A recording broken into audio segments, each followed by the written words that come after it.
Hey guys, welcome back for another Mortal Realms Monday painting video. This week I am painting the Farstrider from issue 47 of the Mortal Realms magazine. Now obviously painting this guy in the Celestial Vindicators paint scheme, so I've gone ahead and assembled him. This guy can be assembled in one whole piece. There's nothing too complicated to reach on here, so fully assembled him, and I've primed him with grey primer and am now applying a couple of coats of Incubi Darkness. As always, this is the base colour for my Celestial Vindicators. So obviously I'm going to go around the model, apply 2 to 3 thin coats of this, get it nice and even, no brush marks, and we'll be back in just a bit. And now that I've got the Incubi Darkness there, I'm now taking some thinned down Sotek green.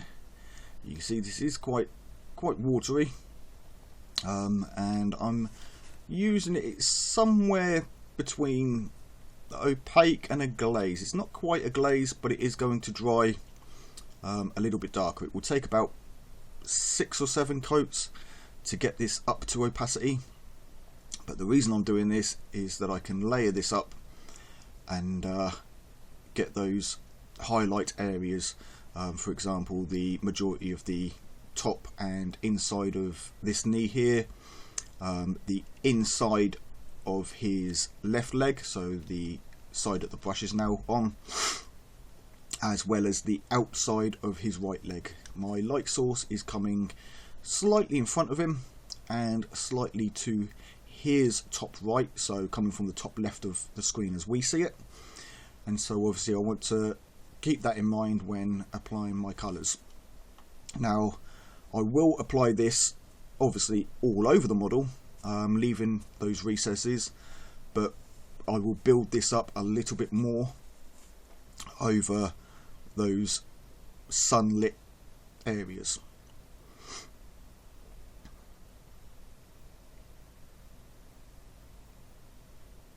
So you can see here, obviously I'm doing both sides, but the sun hit areas are going to get an extra 2 or 3 coats just to bring that up to opacity.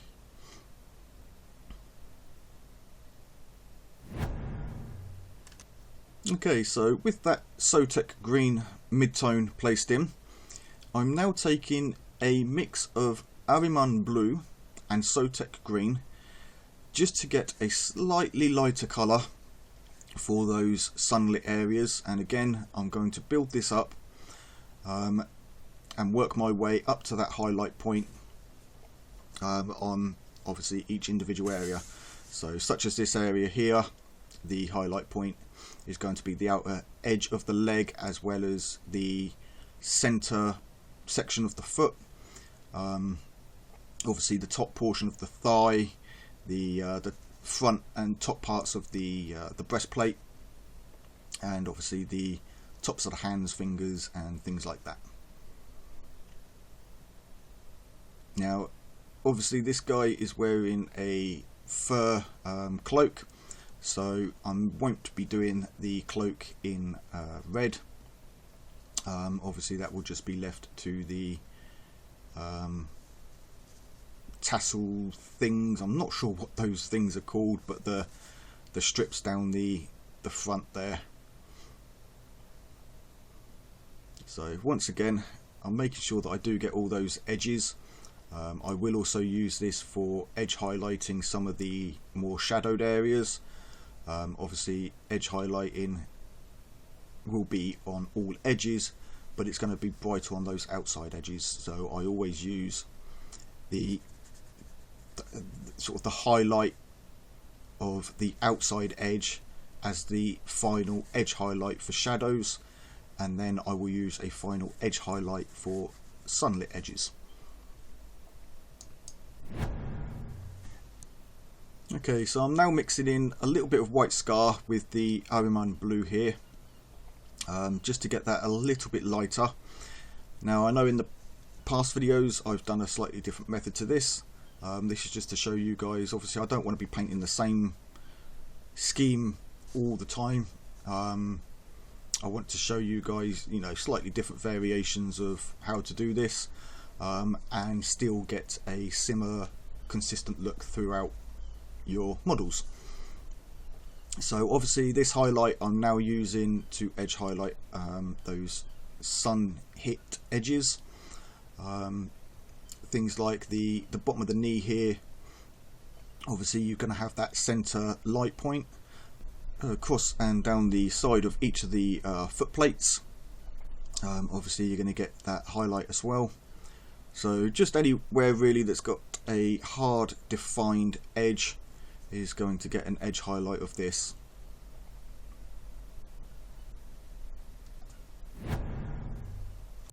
Okay, so now that the armour is pretty much finished, I'm now taking some Abaddon black, and again, as always, slightly thinned down. Get a good 2-3 layers on this to avoid brush marks. I'm just going to paint this on all of the black areas, so anything that is going to be black anyway, such as the insides of the knees or the elbow joints, armpit joints, things like that. His belt and the inside of his cloak, as well as anywhere that is going to be metallics, be it silverish or gold. And when I say silver, I do mean steel, iron, or you know, anything that is silver looking in colour. So obviously he's got this gauntlet here that the bird is on, and I didn't want to do that in the blue, as it does have a little bit more of a leather look to it than the other gauntlet. So I decided to do that in black and make it look more like a, you know, a leather gauntlet for the bird to perch on. Obviously his shoulder pauldrons here are going to be gold trimmed, and so I'm putting the black on. If you haven't seen previous videos, then obviously the reason I'm putting black on these areas is gold shows up much better over a dark base coat than it does on a light one.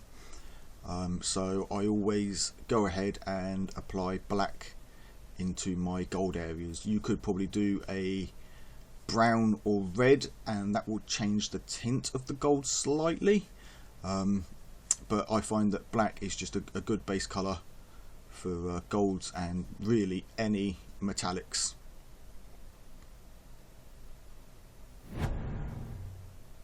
Alright, so moving on to the cloak now. I'm taking some Doombull brown, as it has a slightly more reddish tint to it, and I'm just going to apply this over all of the cloak. Obviously I'm doing this before other colours or other areas, as it is lower down in terms of depth. Obviously he's got these tassels over the top of it, so because of the dry brushing that we'll be doing in a bit, we don't want to have any colour on there. So once that's down, I then take a dry brush. Now this is a Army Painter dry brush from their Masterclass dry brush set, and I have to say that these aren't bad brushes. I am enjoying using these so far, better than the makeup brushes I was using. So as you can see, I'm sort of just touching into the Doombull brown, or the White Scar now. Sorry, not the Doombull brown, this is Tuskor Fur, and getting a slightly more pinkish look to it. And I did wipe the excess off, as you can see, just going off camera there. I've got a bit of paper tissue, and just carefully dry brushing this down just to catch those raised edges on the uppermost edges. Now the reason I want to catch this on the uppermost edges is it is going to be a natural highlight for when I put a wash in there. Now what I want to do with a wash is have it settle down into the darkest recesses, and the Doombull brown is going to act as a natural highlight, and then the Tuskor Fur is going to act as a further highlight on those uppermost areas. Okay, so moving on to the bird here. Now this is something that I wasn't sure was going to work. It was something that I wanted to try. What I've done is applied some Eshin grey to the bird, and then mixed in some white scar to that, and dry brushed that over the bird, just picking off those raised edges, sort of the upper surface areas, ready for a later stage. Right, next up, the red areas. So all of the tassely bits, obviously this loin area here, as well as the ones on his back, will all get a coat of Mephiston red. I do thin this a little bit, but I find that red is, or especially the Mephiston red, is such an easy colour to get down that you can usually do it in one coat, maybe two, depending on how much you have thinned it, and obviously the underlying colour. If it was black, it would probably take a couple of coats, but with grey, I find it goes down really easy, nice and smooth, with one coat, occasionally two in some areas. Obviously, I will do the front and back of this piece, as well as the ones visible on his cloak. Right, I'm now taking some Screamer Pink, and I use this for the handle on his axe, as well as his, I wouldn't say hair, I can't remember what these things are called, but it is the hair that comes off the top of his helmet. I think they do have a special name, maybe plumage, I'm not too sure. But yeah, the piece on the top of his head is going to be done with the Screamer Pink also. Okay, so moving on to the shoulder pauldrons now. Just taking some Agrax White, and I'm just going to give this a couple of coats. Obviously the Agrax White does have a slight grey tint to it, but this will work well when it comes to highlighting this a little bit later on. So, like I said, over the pauldrons, I don't think there's anywhere else. It is just this right pauldron actually, the other one is gold. So yeah, just over the pauldron here, a couple of thin coats of Agrax White, and we can move on. Now you'll notice that I have left the emblem out, and that's because I knew I was doing the Agrax White, and if I had painted that black at the time, obviously this would have gone over that, or could have gone on that, and then it would mean touching up. Whereas this way I can get the Agrax White down and then carefully paint that in black later on. Okay, so moving on to all of the gold now. Now with the gold on this model, I am doing it slightly different to how I have in the past, but for now I'm just getting a good even coverage of Retributor armour over all of the gold areas. The difference between this and what I've done in the past is normally I would use Balthazar gold and then highlight or mid-tone with the Retributor armour, leaving the Balthazar gold in the recesses, and then obviously work my highlights up from there. But with this model I'm going to be using washes over the entire model. I know I've put the highlights on already, but there is reasoning behind this, which I will explain a little bit later on when we come to doing the washes. But for now, Retributor armour is going to go over all of those gold areas.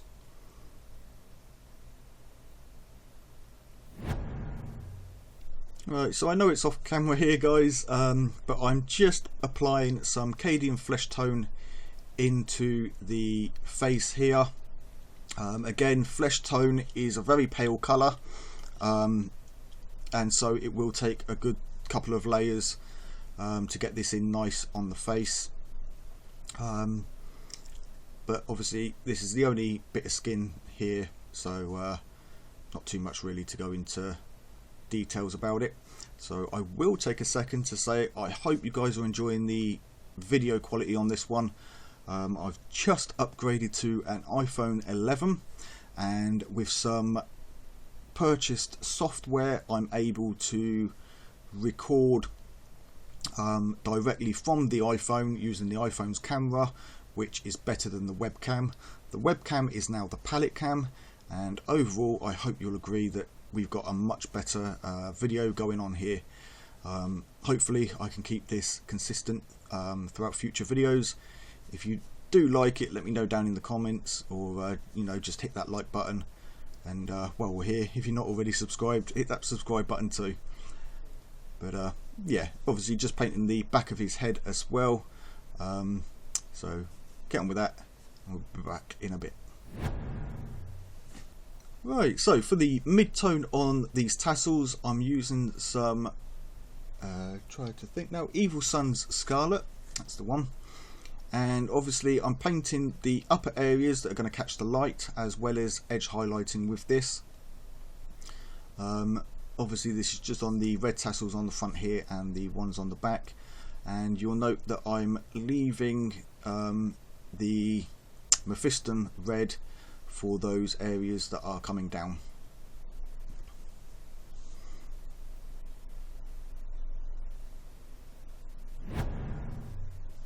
Okay, so for the handle and the plume on top of his helmet, I'm just taking some of that Screamer Pink and mixing in a little bit of White Scar, no sorry, not White Scar, this is the Corax White, in with it. About a 2-to-1 ratio of pink to white, and I'm just almost dry brushing this across just to pick up those raised edges, just to sort of, you know, dust them a slight highlight colour. Like I said, I'm going to be applying washes over all of this, various washes. So I'm applying the highlight now instead of after the washes, and you'll see the effect that this will give once it's dried. Right, so I'm now applying some Dryad bark to the bird's feet here, and I will also use this for the large log or tree, piece of tree that the farstrider is standing on. So obviously just cleaning and changing brush here. I'm going to get this a nice couple of coats over all of the base, obviously being careful not to get it onto his feet here. And I'll get on with this and we'll come back in a bit. Right, so I'm now taking some Dawnstone here, and I'm just using this slightly thinned down to paint up the black areas. Not Dawnstone, sorry, this is the Eshin Grey. I'm just using this to highlight the black areas of the cloak, just to give them a slight tint. Now this is thinned down, so some of that black will show through as it dries. You can see me taking some water there from the clean pot. I have that pot there for clean water for thinning down paints, and then I have an actual wash pot that I use so that I don't contaminate the paint with dirty water. Obviously I'm going to do this on the outside there, but also coming down on just some of these inside ridges. Now although they're not in direct sunlight because his body is in the way, they are going to be a little bit brighter than some of the more deeper areas. So again, just using it almost like not quite a glaze, it is a little bit thicker than a glaze, but just applying a layer over there just to brighten it up a little bit. And then you can see here going back over and, you know, just layering it to build that highlight up a little bit.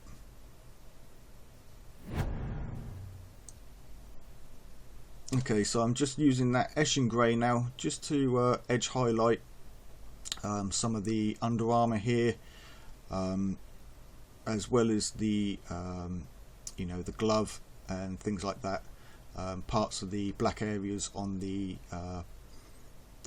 crossbow, I'm going to call it, the bolt gun, whatever it is, and obviously his black belt and things like that. And finally I'm just taking some lead belcher here and just going over all of the head of the axe. I wanted this to be silver rather than gold, just so it stands out a little bit on his back, and obviously separated from his shoulder pauldrons.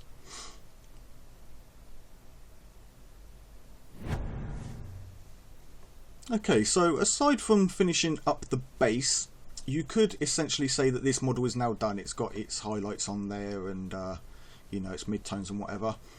But what I want to do is go over this model now with shades. So first of all, I'm taking some Aggrex Earthshade here, and I'm going to apply this over all of the fur.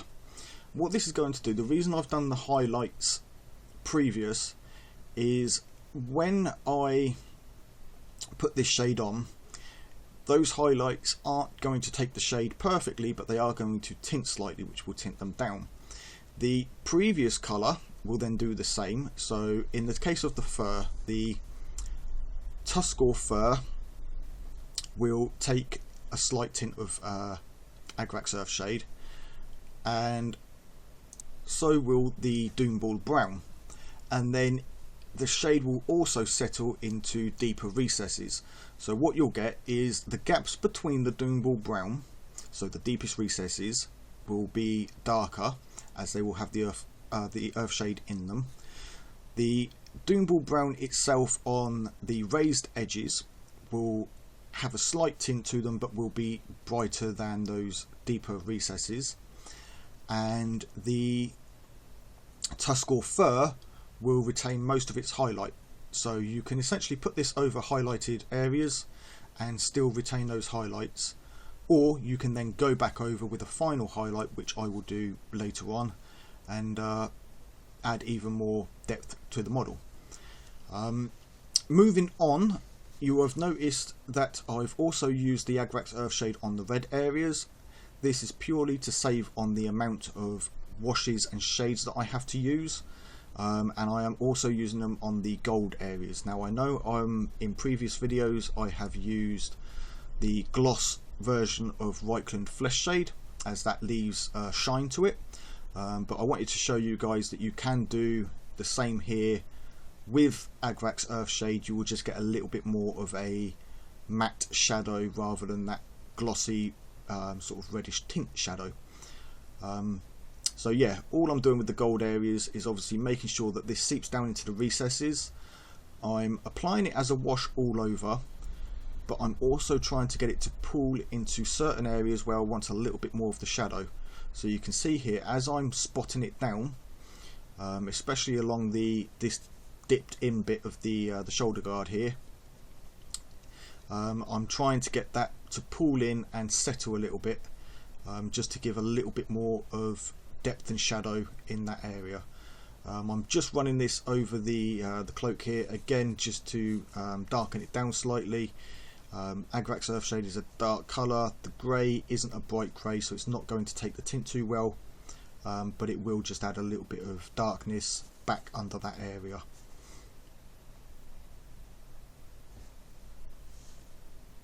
Okay, so moving on to the next shade now, I'm taking some Hot Nightshade, and I'm doing very much the same thing. I'm applying this over all of those blue areas to get a consistent glaze over them, but I'm also applying it a little bit more into recessed areas and areas that I want to have that darker shade in them, such as around that he has that sort of thigh calf bulge on the armour. I want it around there a little bit, the instep from his shin to the top of his foot plate. Obviously getting it down the side here, I'm not letting it pool on the sides. I don't want tea staining, but I do want you know, I do want a consistent shade across the blue areas.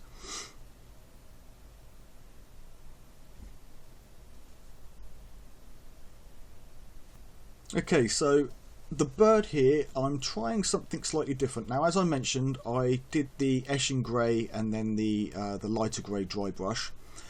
I'm now using the Hot Nightshade to shade in and tint those grey areas.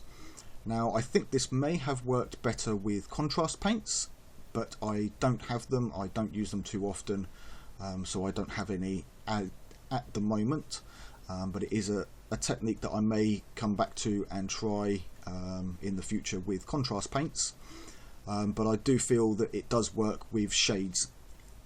Now you do have to build the shades up very carefully, otherwise you're going to get tea staining or watermarks, you know, things like that, and you'll get too much of a large pool in those areas. So I'm now using non-oil excuse me, non-oil over the metallic area, and again over the top of the cloak, just again to darken that down and sort of, you know, neutralize that grey a little bit. All of these shades I am applying to each area whilst the previous shade is wet. As long as they're not going to come into contact with each other, you don't have to worry about contaminating anything. And for the face here, I'm just taking some of that regular Reikland flesh shade. Obviously this is not the gloss version, and just letting that sit in there. Now I noticed this particular model has very deep inset eye sockets, almost like it's missing eyeballs. The shade settled in there, which has given him that dark band look that I'm now trying to remove. But removing it made the sockets look weird, so I've left it to settle in there, and the end result isn't too bad. So just applying this same Reikland flesh shade over the bird's feet here and the beak.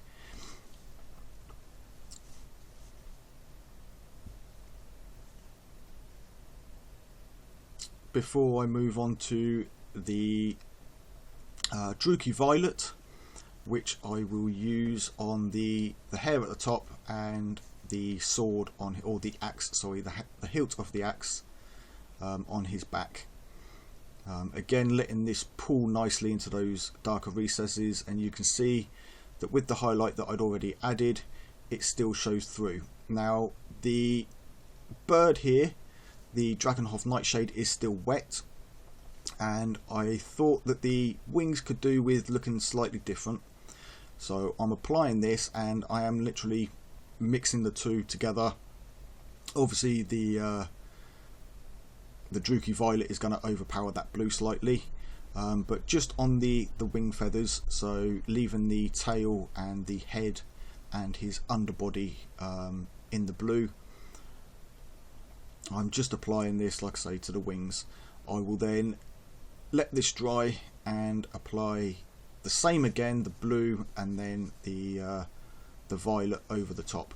So I'll just sit this aside now, let it dry, and we'll be back in just a bit. And welcome back. So aside from painting or finishing off the base, again you can see how the shade has settled into those recesses, how it is darkened up certain areas. Again, you could call this finished now. Just finish off the base and we are done. What I'm now doing is going to add a brighter edge highlight to the model. So using my size 1 brush here and some Ahriman blue, I'm just going to go back over these edge highlights. Obviously the shade will have dulled them down slightly. Although they do still stand out a little bit, they're not quite bright enough in the brightest areas that I want. So you can see I'm just checking that the paint applies thin enough that I can draw a nice thin line with this. It was a little bit too thick, and so the line came off a bit too thick, but you can see here that it gets a nice thin line once it's thinned down a little bit.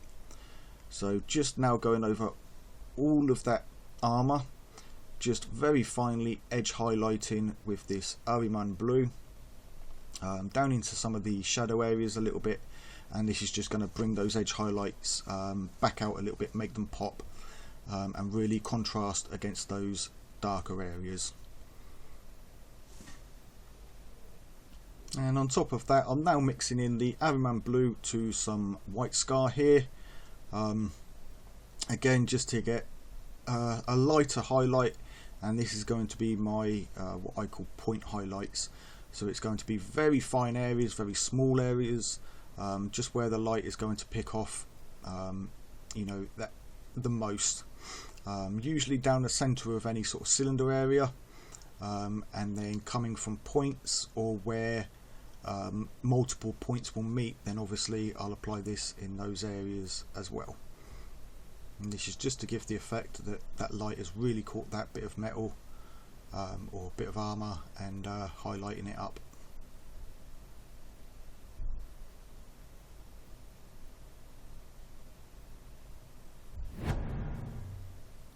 Okay, so going back to the tassels, the Agrax Earthshade darkened down the Wild Rider Red a little bit too much, so I'm just going back over those with again the Wild Rider Red thinned down and just edge highlighting along that areas and picking off some of those sort of more flat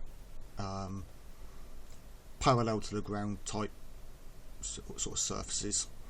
I'll do this obviously on the front here as well as the ones on the back.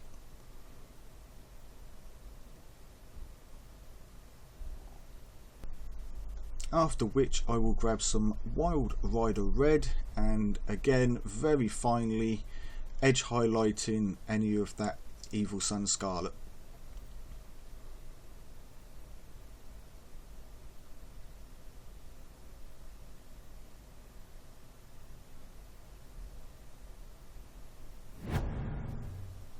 Alright, next up the hair and the handle here. I'm just edge highlighting with some pink horror, and I'm just trying to pick out the texture of the handle. Obviously you've got each of those little bumps there as it looks like it's wrapped in something, so I'm just very carefully picking off the edges of those, and then the same with the hair.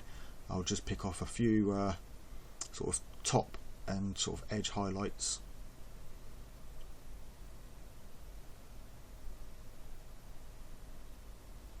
I then mix up a little bit of the pink horror into the Screamer Pink, and I'm going to use that as an edge highlight for the bird here. I'm not entirely convinced on this part, but it doesn't look too bad. Let me know what you guys think in the comments, if this was a good colour to go with, or you think that I should have used more of a highlight colour to pick off the edges of this sort of blue, grey, purple mix that I've got on the bird here.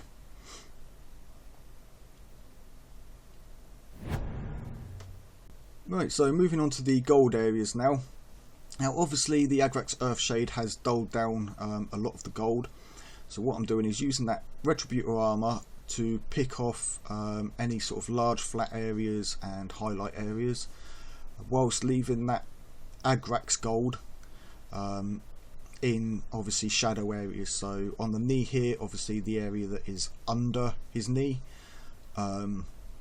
areas that are between two raised areas, so obviously creases and indents and stuff like that, and obviously this is going to make the gold stand out a lot more.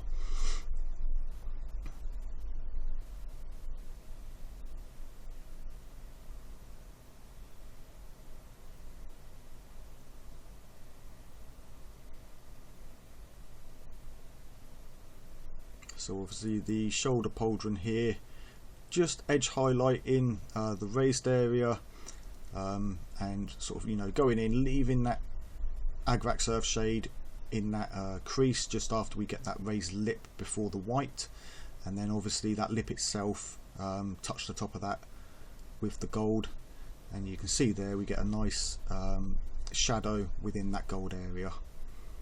Now like I say, this could have been done with the Reikland Flesh shade, but just to show you that you don't need to use all the shades, that it can be done with Agrax Earthshade, and you just get a slightly more muted shadow area than you do with the gloss.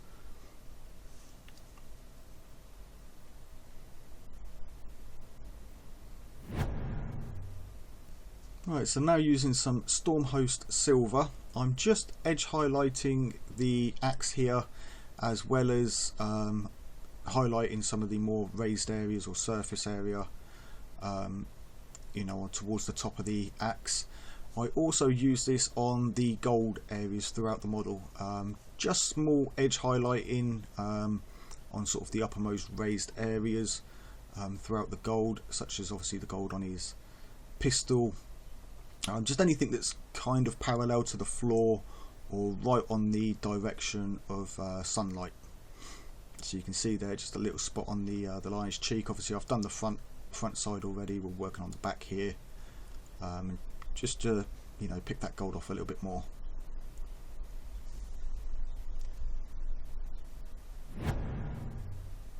Okay, so after finishing the base, there we have it guys, the finished model. I hope you enjoyed the video, and if you have, please hit that like button, and if you're not already subscribed, hit that subscribe button. I do obviously have links and stuff down in the description for other ways to support the channel, but a like and a subscribe is more than enough, so if you can, please, you know, do that.